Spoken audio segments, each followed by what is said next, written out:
సింగపూర్లోని ఐటీఈతో తెలంగాణలోని young India skill university ఒప్పందం చేసుకుంది. గ్రీన్ ఎనర్జీ, మూసీ పునరుజ్జీవనం, పర్యాటకం, విద్య, ఐటీ, నైపుణ్య నిర్మాణంపై అక్కడి విదేశాంగ మంత్రి బాలకృష్ణన్తో సీఎం రేవంత్ రెడ్డి నేతృత్వంలోని బృందం చర్చలు జరిపింది. శని, ఆదివారాల్లోనూ రేవంత్ టీం సింగపూర్లో పర్యటించనుంది.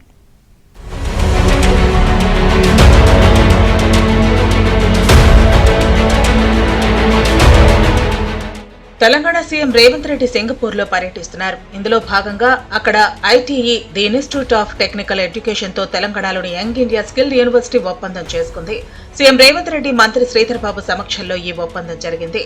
ఐటీఈ పాఠ్యాంశాలను స్కిల్ వర్సిటీ ఉపయోగించుకోనుంది. ఈ మేరకు skill varsity VC, ITE deputy director మధ్య ఒప్పందం కుదిరింది.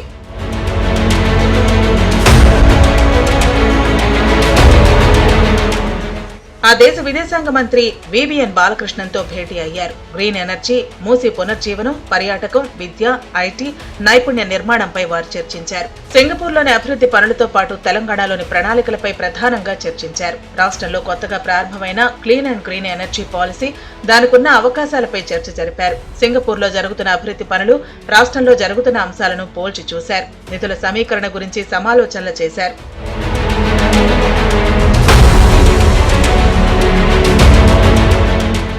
చాంగి నగరంలో ఉన్న సింగపూర్ స్కిల్ యూనివర్సిటీని రేవంత్ టీం సందర్శిస్తుంది.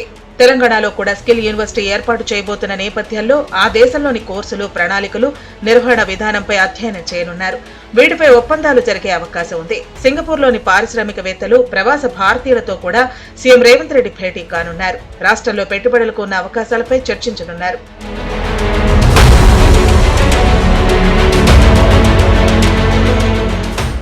ఈ పర్యటన అనంతరం రాష్ట్ర బృందం దావోస్ వెళ్లనుంది.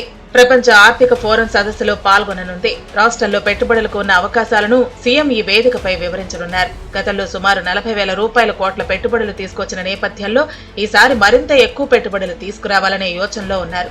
హైదరాబాద్ ను ఫ్యూచర్ సిటీగా ఫోకస్ చేయడంతో పాటు కొత్తగా తెచ్చిన క్లీన్ అండ్ గ్రీన్ ఎనర్జీ పాలసీని వివరించనున్నారు.